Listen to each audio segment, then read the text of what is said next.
I have not been to Minnesota in probably 20 years. Bring gas. Welcome to Flagrant Howls, a Minnesota Timberwolves lifestyle podcast. All right. What's up, Judley, the sports dad in the house? I got a quick complaint. Is it about the intro? Are you going to complain about the intro now, too? No, I like that. No, I like the intro. I think the intro's great. No, my quick complaint is this. NBA preseason, too many games. Entirely too many games. Yeah, when we're playing like random Chinese teams with Frank the Tank, It's six. We don't need six. We need four. These guys are in great shape. We start the preseason games like 5 seconds after training camp opens, too. It's like, here, all right, everyone's here. Hockey's it's media day. It's photo day. Yep. And then, like, on the third day, we're already playing the whoever the hell. So we will go through some of the latest Timberwolves news here on Flagrant House today. I said the latest Timberwolves news. Anybody got any Timberwolves news? Yes. Fire, huh? Presented in part. I was on the wrong page. Presented in part by MSP Plumbing, Heating, and Air Conditioning. All right, so it's basketball season, and you know what that means? It's getting chilly outside, and that's where MSP Plumbing, Heating, and Air, they come in to help ensure that your home stays warm and comfortable all season long. Trust the experts in plumbing, heating, and air. MSP is your local carrier dealer, delivering quality and reliability. October, the perfect time to get that HVAC system checked before the cold hits. Schedule a tune-up now. Why? Because you can help prevent unexpected breakdowns during the peak of winter. And when you choose Carrier, you're investing in a system that's going to keep your home comfortable and saves you cash on those bills as well. Check out their website, callmsp.com, or give them a call, 651-615-4292, to learn about their services and Carrier products. Going to tell you right now, this guy has used them, and MSP Plumbing, Heating, and Air do fantastic work. So make sure that furnace is ready to go for basketball season and the cold that's coming along with it. Also, and we'll touch on that game last night. The Wolves beat a Chinese team by 60 points last night with their backups, and also ESPN.com simulated the entire NBA season and summarized. It's hilarious. There's a Wolves story to be told here, and we will. But these, for Vikings fans, crossover. These Justin Jefferson souvenir Pepsi cups are available inside Buffalo Wild Wings locations around the Twin Cities, and there's a QR code on the side. If you scan it, you can enter to win Victor's Ride. It's a Polaris 1000 ATV that the Vikings and Polaris and Victor will drive right up to your house, as they've done the last couple of years. So if you are a crossover Vikings fan, go into a Buffalo Wild Wing somewhere in the Twin Cities and get one of these Justin Jefferson souvenir cups, courtesy of Pepsi, the official beverage of the Minnesota Vikings. And so shout out to Buffalo Wild Wings as well. Okay, time for the latest Timberwolves news. Let's start with last night. The Timberwolves, it was just kind of a tune-up for their fringe rotation guys and guys that aren't even going to be around here, save for maybe Iowa. But the Wolves eviscerated a Chinese team in an exhibition last night that included Frank the Tank Kaminsky, former Badger, and Victor Oladipo, who's been trying to make a comeback to the NBA. And a bunch of other randoms. There's some other like kind of fringe NBA players there. But they out-rebounded this Chinese team 52-25, which was fascinating to I got to be honest, I did not watch the whole game. I did duck in for portions. Dillingham was grain of salt, folks. You're literally playing it's not an NBA team. There's some college teams that would probably beat this team handily, but Dillingham showed out.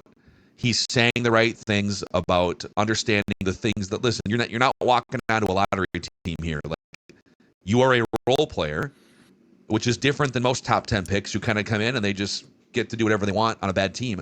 So he's been focusing on limiting turnovers, hunting for assists, and hitting open jumpers, because when you're on the floor with Julius Randle and Anthony Edwards and maybe other players too, there's a gravitational pull toward those other players, leaving you wide open to shoot a three or do something else offensively. So good to see him flash last night. But the Wolves did what they had to do, got some good work. Leonard Miller got some good work in last night, showing some of his skill sets. But 60-point win over a Chinese team last night, Judd. Very exciting. Again, 6 games, too many. Let's cut down to 4. Let's cut down to 4, yeah, and you don't need exhibition games. Like I understand, okay, so the Gophers, right? When Gopher men's basketball starts, they traditionally play like an exhibition game. It doesn't count against a smaller school or a smaller college, and they beat them badly, but that's actually like their only exhibition game. I would say this, NBA teams, you play other NBA teams and we keep it to 4 games. And then we just start the season. You know, it's funny, but the one thing that's sort of lost in sports, it feels like, in like baseball, basketball, and hockey, which is going to shorten their exhibition schedule, but it's this. We still play games like guys are getting in shape. Like, okay, you got to play these 6 exhibition games. We're going to get in shape. Guys come in great shape. Guys like Ant. Well, if you don't, you've got a big problem. Like, if you don't come in shape now, it can't be, well, that's okay, big guy. Just go get out there in the preseason. So, yeah, I just feel like, I feel like we can expedite this and get right to the season. There's like agendas, too, where you'll play games in different states that there's not an NBA team, or you'll play a Chinese team or whatever. So they're using preseason to sort of as like a marketing tool. Yep. But only to add to your point, if one of your reasons is we want to take a look at some of our young guys. Well, you play 6 games in summer league too, so you do get to look at young guys and whatnot. Right. I am grateful. I'm excited for the basketball season to start, so I am grateful, even if it is kind of a meaningless preseason game. But I would say that we can glean some things from camp and from the preseason games that have been played on what the rotation might feel like. I think my biggest take here on the rotation is, I think they're going to play up to 11 guys at the start of the season, from like 8, maybe a 9th last year, sometimes if forced to. I think it's going to be 9 every night, up to 11 guys being used. It might be that Beranger doesn't play on a certain night, but then he does if the matchup makes some sense. And maybe there are certain games that Jalen Clark plays either very little or not at all, although I think you should find room for him every single game. But I think so. Your starters are going to be Conley, Edwards, Jaden, Julius, Rudy Gobert. And the 2 guys that will always play every night, at least 20, 25 minutes, are Naz Reid and Dante DiVincenzo. Those are the 7 starting caliber players that you have. 2 happen to be coming off the bench. And then I think the other 4 to make it 11 who are going to play on a regular basis, just depending on the team you're facing, in order of importance and likelihood to play the most minutes. TJ Shannon. Yep. I think Jalen Clark is next on that list. We'll see. Okay. Then I think it's Rob Dillingham, although some people might fight and say Dillingham is going to be above Jalen Clark. I can't get a great read. It feels like Finch isn't trashing Dillingham publicly, but I think they think there's talent. They clearly drafted him for a reason. I think they love his work ethic, and he's doing like a lot of the right things. But if you throw out the game against this Chinese team last night, summer league, preseason, even some of the regular season snippets, too many turnovers, inefficient when it comes to like his field goal percentage, his effective field goal percentage. If he can cut the bad and lean more into the knocking down shots and creating open looks for teammates, which he does a good job of, he climbs up on this list. Maybe as high as even with TJ Shannon, but we'll see. And then I think the 11th guy here, I think, is Beranger. I think they're going to play him. I think when he was drafted, we all kind of thought, it's this raw. He just started playing basketball like 4 years ago, and he's just going to be stashed as a Rudy protege, go to school in the background, and we'll dust you off in like 2 years and see what happens. I don't think he's going to play 20 minutes, but I think as a shot blocker, a weak side defender, a guy a 7-footer who can run up and down the floor, pretty decent hands, he can finish around the rim. I think they're going to find 6 to 10 minutes for a guy like that in 2 different stints. Do you think they're going to shoot for certain games too, depending on matchups and opponents? And so like he might not play against team X or Y, but he might play against team Z. Yeah. He's probably a guy that if the opposing team has a ton of size in the post and they can isolate him and just back him down, all right. Right. Probably not going to play him. But especially because there's going to be an injury here and there. If Gobert goes down at some point, and he has with either a back or knee or whatever, he's getting older and he's had some stuff, that opens up even more of a window for Béranger. But I legitimately think they're going to be picking and choosing from 11 players that they mostly trust in either small or medium-sized spurts, as opposed to the last couple of years where maybe if you twist Finchie's arm, he trusts the ninth guy. On your Dillingham point, I think initially, at least, because in part he came into camp healthier despite his age, I think Mike Conley's going to play more than people expect to start the season. Yeah, because I feel like we've gone from in the playoffs at times last year and then going into the player movement portion of the offseason. Oh, he'll be on the team, but like, yeah, he'll just be kind of an assistant coach. He'll take on the Udonis Haslem role or something, for the Timberwolves. He'll be the culture guy. He's for sure starting. He is saying, and everyone around him, that he put in a much healthier, more productive offseason. So, hey, if he reverts back to being the healthier, more spry version of Conley, he's not going to be the 29-year-old Conley. He is a valuable starter. He's a great shooter still. He still has the best chemistry with Rudy Gobert. He has a major impact on the plus-minus on-off statistics when he's operating at full health too. So if you're getting a healthier version of Conley, then 20 minutes is kind of a no-brainer for him. And then you got to figure out what the other 30 looks like between a bunch of different players. And if he comes out and continues to look fresh and look good, because what he started last season with a wrist or a hand problem, which actually curtailed his shooting really badly. But if he comes out and looks like the Mike Conley of even now 2 seasons ago, Chris Finch is going to play him. Chris Finch is going to play him more than I would say you think he should at times, because that's just how coaches are. Like, you see this, and it's not just basketball, but you see this. These guys, coaches love guys like that, not because they are like great players at this point in their careers, but because they know exactly what they're going to get. And a Dillingham, whose job is to handle the ball, young players like that drive coaches crazy. Absolutely crazy, especially on a win now team.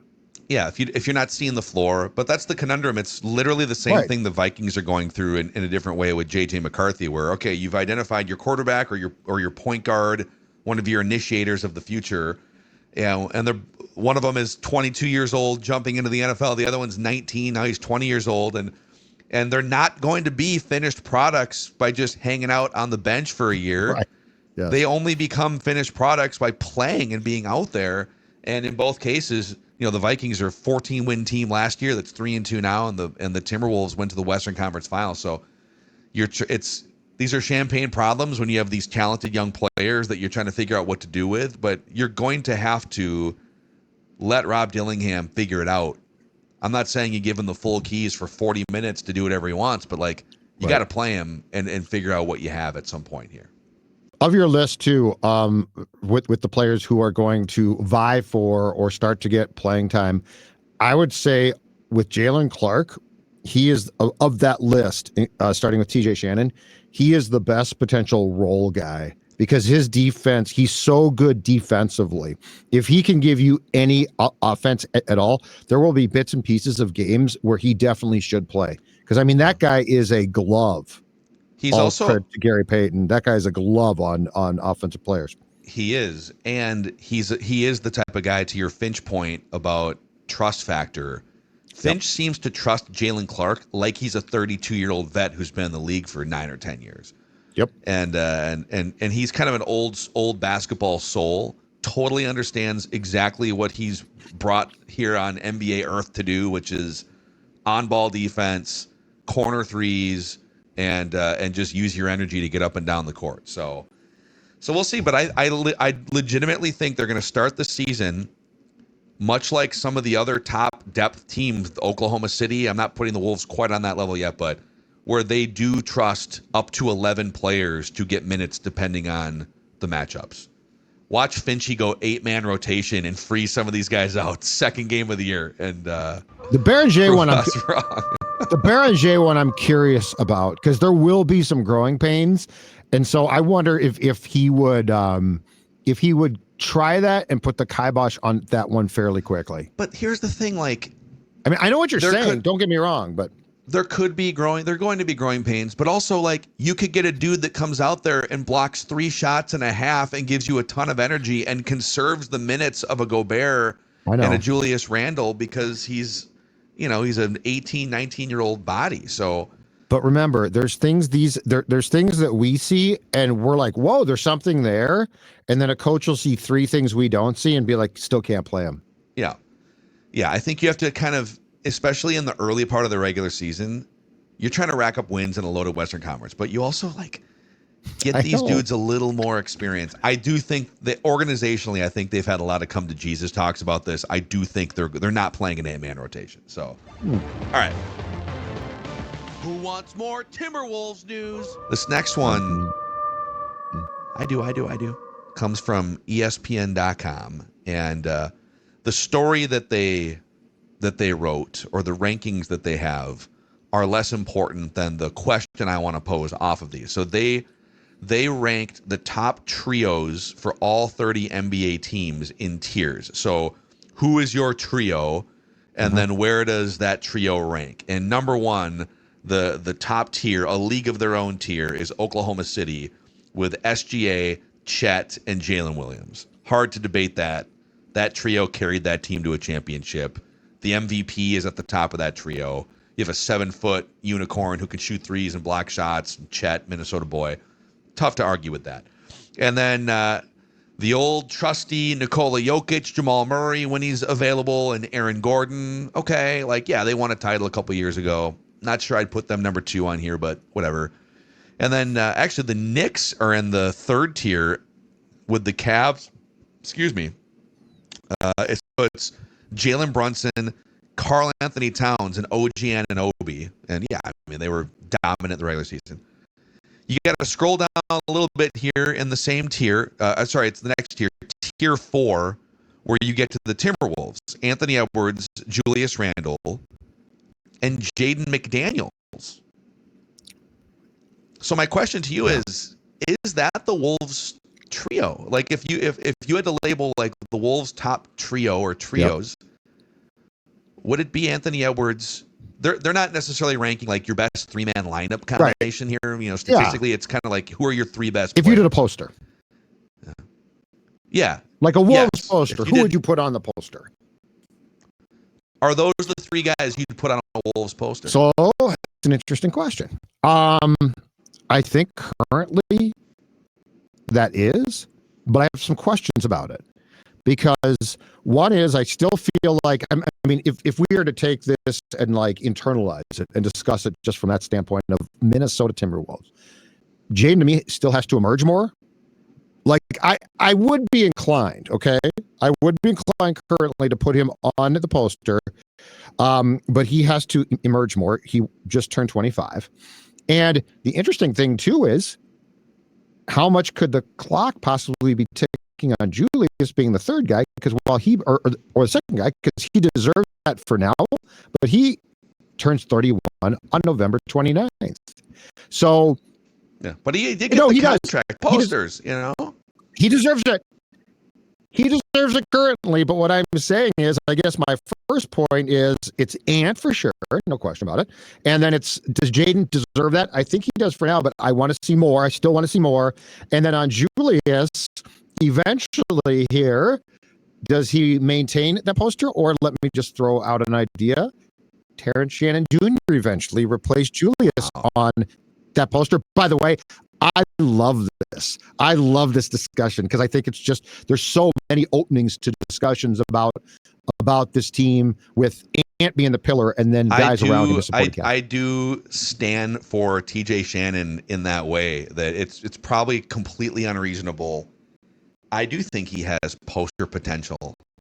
Maybe not right away, maybe not even this year. But with his scoring ability and his work ethic and some of the flashes we've seen, I think he could be the 3rd guy on a Wolves poster.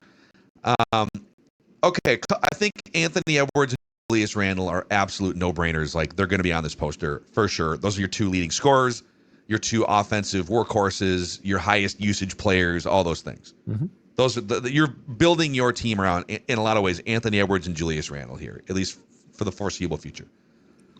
Jaden, I want to take that and put it off to the side for a second, and we'll come back to it. But the Rudy Gobert disrespect here is super interesting because even though he took a little bit of a step back, he's getting older. His rebounding and shot blocking rates have taken a turn for the worse. When he was on the court, they still had like the third best net rating, the third best defensive rating in the league.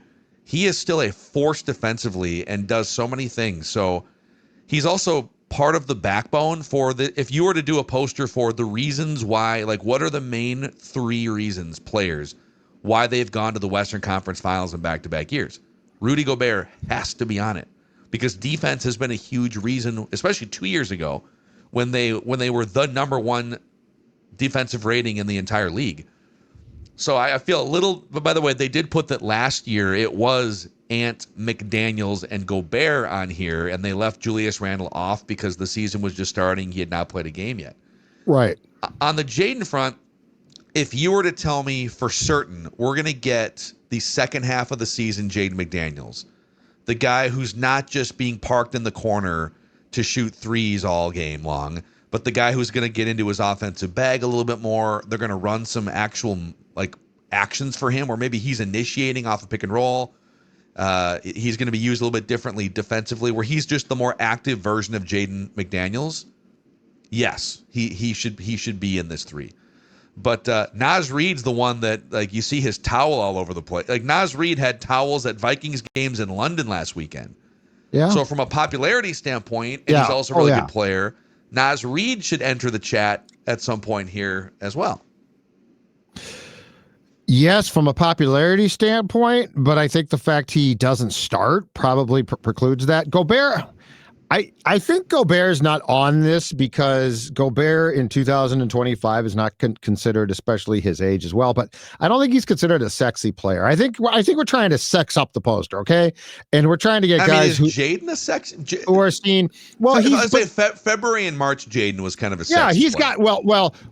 Gobert has nothing about his game that's going to be considered sexy. When Jaden is maximizing his potential, he does, okay? I think his shaved head is kind of sexy, but I'm biased.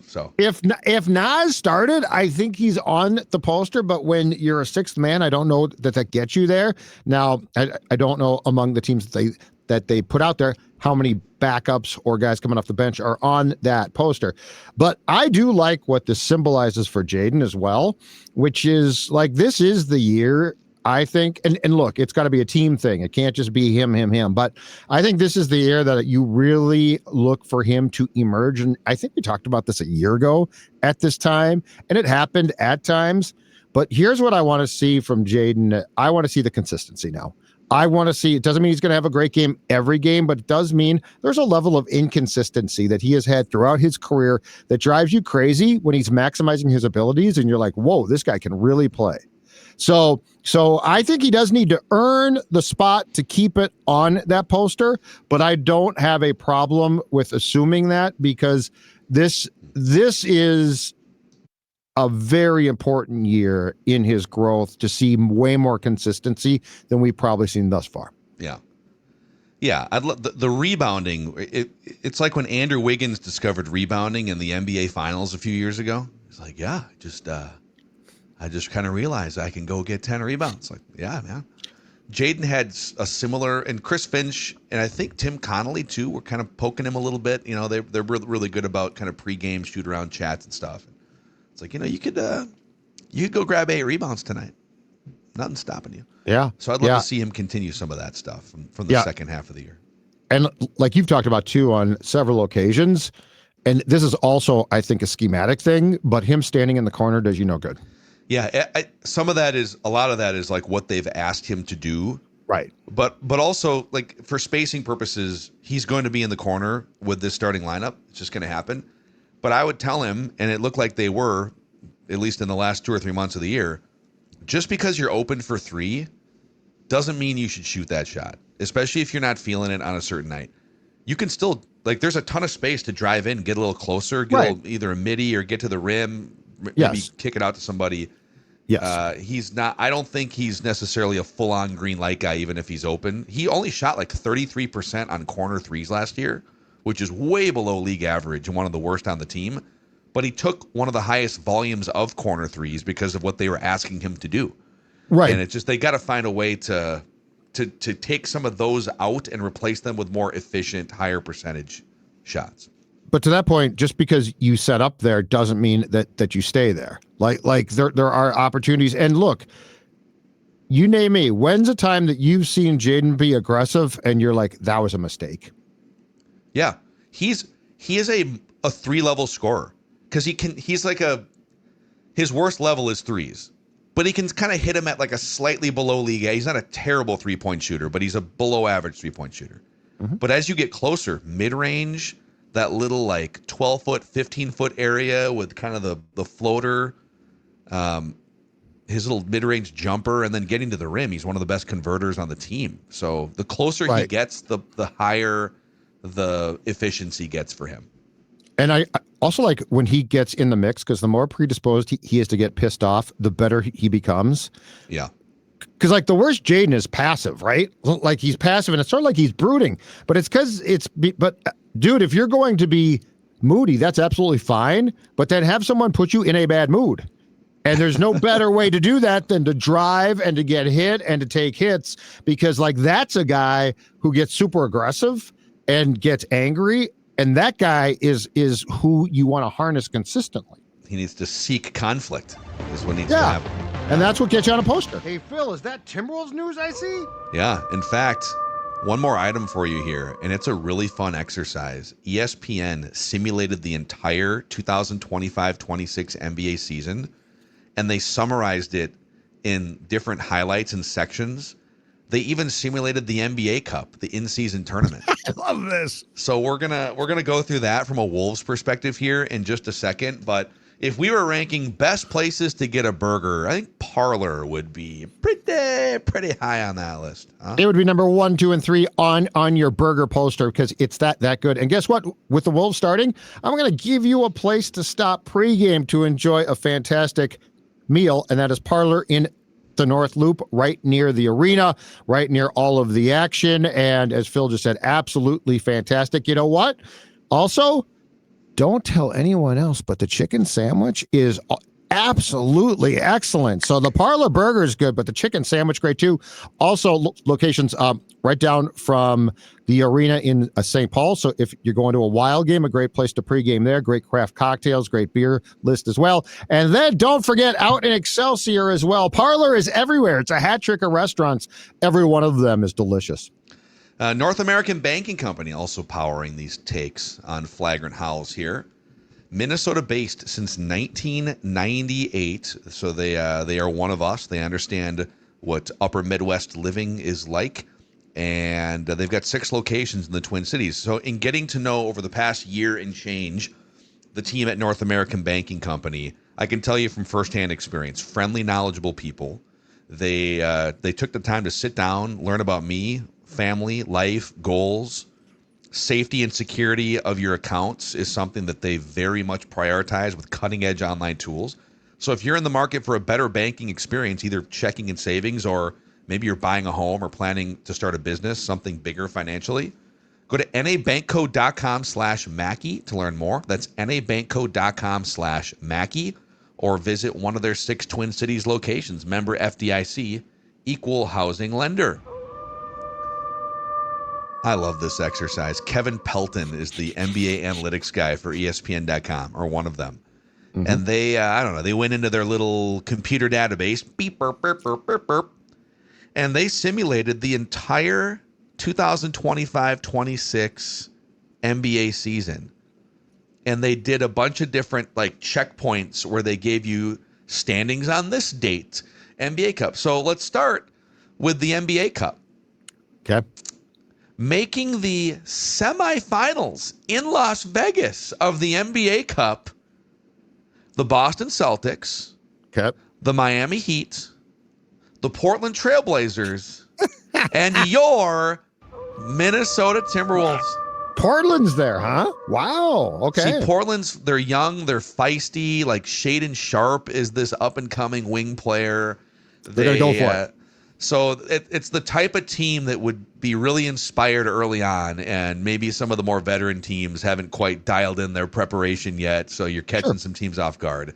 And that's actually exactly what happens here, which is the Blazers catch the Wolves off guard in the semifinals, and they beat the Timberwolves to get to the NBA Cup final against the Celtics, the depleted Celtics, who beat the Blazers for the NBA Cup final.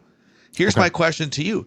Do we hang an NBA Cup semifinal banner inside Target Center? No. No. Now, if you win the NBA Cup, I believe you're forced to. So, the league does. The league does ask that you do, but we should absolutely embrace that. The Timberwolves have the only banners the Wolves had are to honor deceased former figures of the organization. So, this would be a banner that we should proudly hang. Yes. Here's why I'm glad that our guy Pelton here draws a line, though, at the semifinals. If I'm not mistaken, the semifinals still counts as part of the regular season schedule, correct? Or actually, yes. And the finals is outside. The finals is an extra game. Yeah. Okay. Very glad to avoid the extra game, because with Minnesota sports, sure as bleep, Ant would get hurt in the extra game. So I'm glad to avoid it. They've had success. Now move on. So a nice little start there, run to the NBA Cup semifinals. Now we get, let's see here. They simulated the Christmas games, and the Wolves do play on Christmas. Did they give us all? Yes, they do. They gave us. They just Mavericks, told right? us that the Cavs and the Knicks. I don't know. It doesn't give us the actual games, but it does give us the standings on Christmas. Okay. And the Timberwolves off to a nice start, 16-10 to start the season. Oh, yeah. Third in the Western Conference, behind only Golden State and OKC. Golden State off to a good start. Okay, interesting. Yeah, I mean they're pretty. I mean they still got their Hall of Famers, and they got some nice depth there too. So, okay, that takes us to the All-Star break, and I'm looking for. They don't give you month by month Wolves updates here. They are touching on some LeBron stuff, but standings through the All-Star break, according to the ESPN simulation, the Wolves have slipped a little. So the Wolves are 32-24, and instead of being third in the conference, they are 7th in the conference. Oh. So they started 16-10, and now they're 32-24. So that means they're only 16-14 in those games in January and the beginning part of February. So now at the All-Star break, they're a play-in team. Yes, right behind Houston. Yeah. And fending off Phoenix, Portland, Sacramento, and the Pelicans, and a feisty Spurs team. Wait, I'm sorry. Hold on a second. Uh-oh. Oh, no, this is a typo. They've got the Spurs. Yeah, the Spurs are below 500. They just typoed it here. They had the Spurs at 26-16. Feels a little I don't know about that. I like the Spurs. And so now we're getting into April here. I'm just going to give you the final regular season standings, where in the Western Conference, they have Golden State going 63-19 and winning the number one seed in the West ahead of Oklahoma City, 58-24. Yeah. Then it's Denver, Memphis, Clippers, and tied for the 6th seed, the Houston Rockets and the Minnesota Timberwolves at 44-38. Wow. But the tiebreaker goes, I don't know. I don't know what this looks like behind the curtain, but Houston wins a tiebreaker out west for the final non-play-in spot, sending the Timberwolves to the play-in a year after they narrowly avoided it. Defiant, Anthony Edwards vowed Minnesota would get back to the conference finals anyways. So let's see what happens here as we get into the play-in. All right. Where they meet again. 8-seed Portland versus 7-seed Timberwolves at Target Center in Game 1 of the play-in. It's win and you're in. If you lose, then you got to play another play-in game. Right.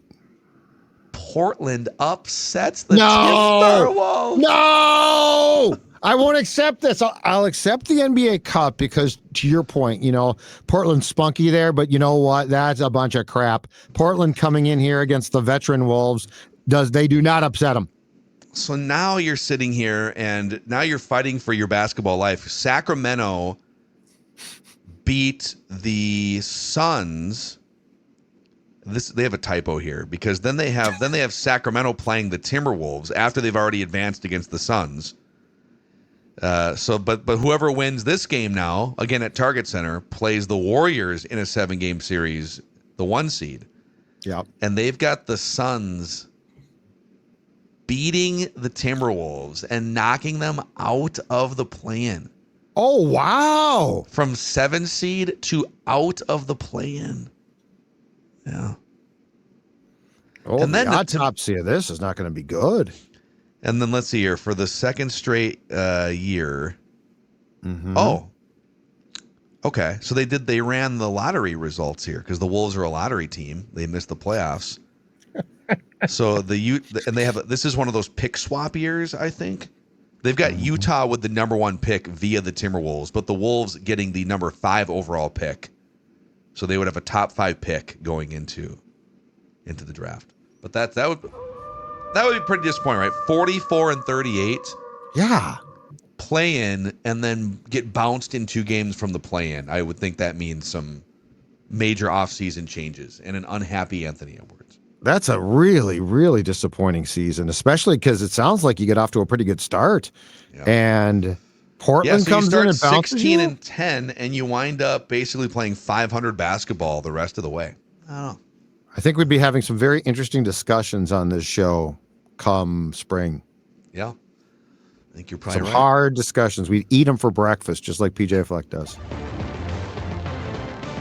I love Timberwolves news.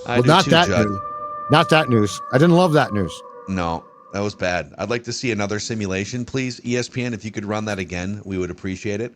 So we'll be back later this week. Our hottest Wolves takes. We'll have I think a Feedback Friday, Flagrant Howls edition as well. And we're counting down the days until the start to the actual regular season next week. For the Sports Dad, I am Phil Mackey, and this is a Timberwolves lifestyle podcast.